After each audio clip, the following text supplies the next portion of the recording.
ఢిల్లీ పేలుడు కేసు దర్యాప్తులో కీలక విషయాలు వెలుగులోకి వస్తున్నాయి. ఇక ఎన్ఐఏ కస్టడీలో ఉన్న 6 నిందితులు ఉన్నారు.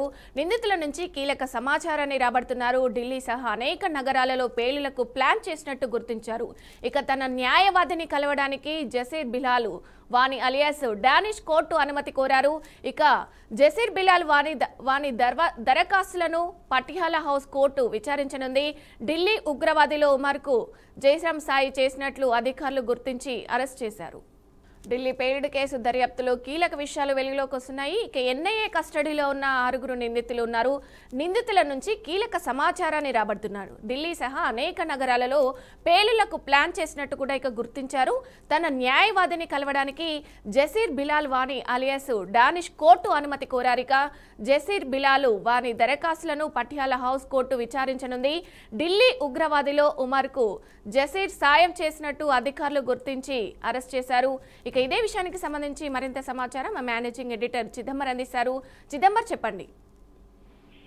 మనం చూసాం నవంబర్ 10th రోజున ఏదైతే ఎర్రకోట సమీపంలో జరిగిన బాంబ్ బ్లాస్ట్ కేసు కానివ్వండి, దాన్ని ప్రతిష్టాత్మకంగా తీసుకున్న దర్యాప్తు సంస్థలు ఒక్కొక్క చిక్కుముడిని విడదీస్తూ వస్తున్నారు. అందులో భాగంగానే ఒక్కొక్కటిగా జరుగుతున్నాయి. ఇప్పటికీ 6 అరెస్ట్ చేసిన నేపథ్యంలో అందులో ముఖ్యంగా 4 మాత్రం ముఖ్య అనుమానితులు ఉన్నారు. అందులో వాళ్ళు డాక్టర్ ముజమిల్ షికేలు, డాక్టర్ షాహిన్ సయీద్, ముఫ్తీ ఇర్ఫాను అహ్మద్, అలాగే ఆదిల్ అహ్మద్, వీళ్ళందరినీ కూడా 10 రోజుల పాటు కస్టడీకి తీసుకున్నారు. తీసుకున్న తర్వాత ఏదైతే మనం చూస్తున్నామో అంటే ఒక్కొక్కటిగా విస్తుపోయే వాస్తవాలు అయితే బయటకు వస్తున్నాయని చెప్పాలి. ఎందుకంటే ఓవరాల్ చూస్తే నవంబర్ 17th రోజున డానిష్ అంటే బిలాల్ వానీ అనే డానిష్ అనే ఒక వ్యక్తిని అదుపులోకి తీసుకుంటే అతను డ్రోన్లు అలాగే ర్యాకెట్లు తయారు చేయడానికి ప్లాన్ చేసినట్టుగా బయటకు వచ్చింది. అంతేకాకుండా నవంబర్ 16వ తారీఖున అమీర్ రషీద్ అల్ అరెస్ట్ చేస్తే అతను బాంబు కారు ఏదైతే ఉందో, కారు బాంబు ఏదైతే ఉందో దానికి సంబంధించిన కారు అతని పేరుతో రిజిస్టర్ అయిన పరిస్థితులు మనకు కనిపిస్తుంది.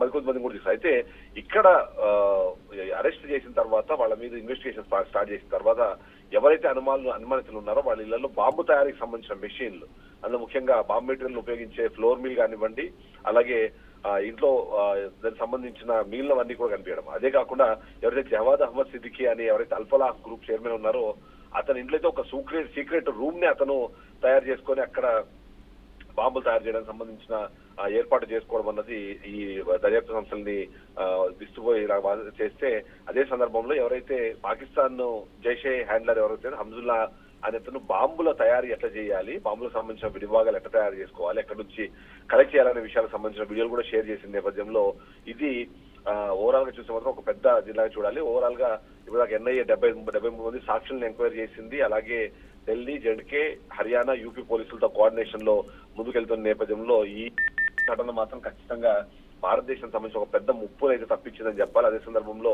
డిసెంబర్ 6వ తారీఖు, ఎందుకంటే బాబ్రీ మసీద్ ఏదైతే డిమాలిషన్ అయిందో అదే రోజున అక్కడ భారీ బాంబ్ బ్లాస్ట్లకు కూడా ప్లాన్ చేశారు. వాటికి సంబంధించి జరుగుతున్న నేపథ్యంలోనే వరుసగా జరిగిన అరెస్టులు కానివ్వండి, పట్టుబడిన అమ్మోనియం నైట్రేట్ వీటితోనే టెన్షన్ పడి ముందుకు వెళ్ళినట్టుగా కనిపిస్తుంది. ఓవరాల్ గా ఈ కేసు అయితే మాత్రము భారత దర్యాప్తు సంస్థ నుంచి ఒక ఛాలెంజింగ్ గా మారినా సరే ఒక్కొక్క దాన్ని అన్వీల్ చేసుకుంటూ వెళ్తున్నారని చెప్పొచ్చు విజయ. అయితే చిదంబర్, ఎన్ఐఏ కస్టడీలో దాదాపు 6 మంది నిందితులు ఉన్నట్టు కూడా తెలుస్తుంది. ఇంకా నిందితుల సంఖ్య పెరిగే అవకాశం ఉందంటారా? వాళ్ళు చాలా ప్లేస్లో కూడా ప్లాన్ చేసినట్టు తెలుస్తుంది. ఆ ప్లేస్లకు సంబంధించి ఇంకా కీలక విషయాలు తెలియాల్సి ఉంది. దీనికి సంబంధించి అప్డేట్స్ ఏంటి?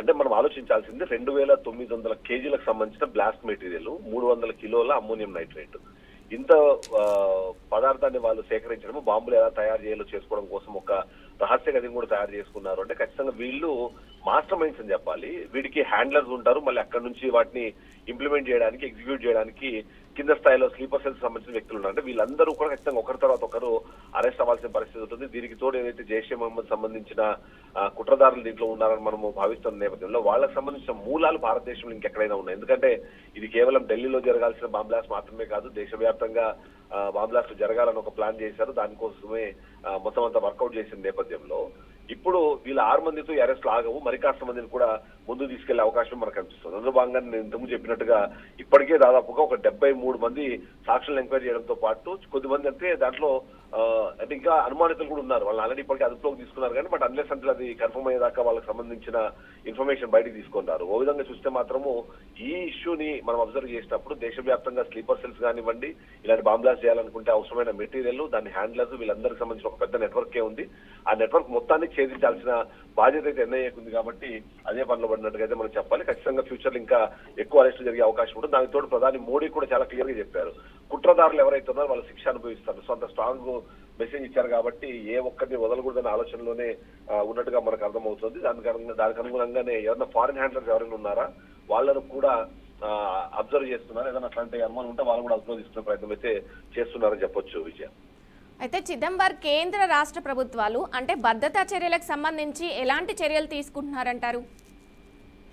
అంటే ఇప్పటికీ ఏదైతే ఆ ఘటన జరిగిన తర్వాత మనకి ఇమ్మీడియట్లీ కొన్ని యాక్టివిటీస్ చేశారు. ఆ తర్వాత స్లోగా ఒక్కొక్కటిగా యాడ్ చేసుకుంటూ వెళ్తున్నారు. ఫర్ ఎగ్జాంపుల్ అలాంటి యాక్టివిటీ జరగగానే మొత్తం ఎయిర్పోర్ట్ లో మొత్తం రెడ్ అలర్ట్ ప్రకటించడం కానివ్వండి, ఎక్కడైతే ఎక్కువ జనసమర్థత ఉన్న ప్రాంతాలు ఉన్నాయి వాటిలో నాకబందీ నిర్వహించడము, అట్లే ఏదైతే దానికి సంబంధించిన కూమింగ్ చేయడం అన్నది చేస్తూ వచ్చారు. ఎందుకంటే అనుమానితులు కానివ్వండి గతంలో వాళ్ళకి సపోర్టివ్ గా సోషల్ మీడియాలో ఎవరైతే మెసేజ్ పెట్టడం కానివ్వండి, లేకపోతే వాళ్ళతో కాంటాక్ట్ అయ్యే ప్రయత్నం చేశారో వాళ్ళందరినీ కూడా నిఘా చేశారు. ఇది సరిపోదు అన్నట్టు మొత్తం అన్ని రాష్ట్రాల సిఎస్ లకు అలాగే డీజీపీలకు కూడా కేంద్ర మంత్రిత్వ శాఖ చాలా క్లియర్ గా ఇన్స్ట్రక్షన్స్ ఇచ్చింది. ఈ ఘటనలో పునరావృతమయ్యే అవకాశం ఉంది కాబట్టి మీరు మీ లెవెల్ అంటే ఏదైతే రాష్ట్ర స్థాయిలో కూడా దానికి సంబంధించిన భద్రతా చర్యలు తీసుకోవాలని చెప్పేసి సజెస్ట్ చేయడంతో పాటు దానికి సంబంధించిన కొన్ని అనుమానితుల ఫోటోలు కానివ్వండి, లేకపోతే ఎలా హ్యాండిల్ చేశారన్న విషయానికి సంబంధించిన కేస్ స్టడీ అట్లాంటి డీటెయిల్స్ అన్ని కూడా ఇచ్చారు. అంతేకాకుండా గతంలో ఇలాంటి ఘటనలు జరిగినప్పుడు వాళ్ళు ఎలా దీన్ని ఆపరేట్ చేశారన్న విషయానికి సంబంధించిన సమాచారం కూడా పూర్తిగా రాష్ట్రాలకు పంపించారు. దాని ద్వారా ఎక్కడే కానీ మరొక ఘటన జరగకుండా ఆపేందుకు ప్రయత్నాలు చేస్తున్నారు. అదే సందర్భంలో ఏదైతే ఇంటర్నేషనల్ కాల్స్ కానివ్వండి, లేకపోతే ఏదైతే హ్యాకింగ్ కి సంబంధించిన డార్క్ వెబ్ ఏదైతే ఉందో దాంట్లో ఏమైనా యాక్టివిటీస్ ఉన్నాయన్న విషయానికి సంబంధించిన పూర్తి స్థాయిలో దాని మీద కూడా దృష్టి పెట్టారు. అందులో భాగంగానే ఎక్కడైనా ఏమైనా చిన్నపాటి అలజడి వచ్చినా సరే అటువైపు ఎన్ఐఏ దర్యాప్తుని కొనసాగిస్తుందని అయితే మనం చెప్పొచ్చు. సో అందరికీ మొత్తంలో దేశవ్యాప్తంగా ఎక్కడే కానీ ఇంకో ఘటన జరగకుండా ఉండేందుకు అవసరమైన చర్యలన్నీ కేంద్ర ప్రభుత్వం తీసుకోవడం, వాటికి రాష్ట్ర ప్రభుత్వాలను కోఆర్డినేషన్ చేసుకోవడం అయితే మనకు కనిపిస్తుంది Vijaya. Right, thank you Chidambar Reddy.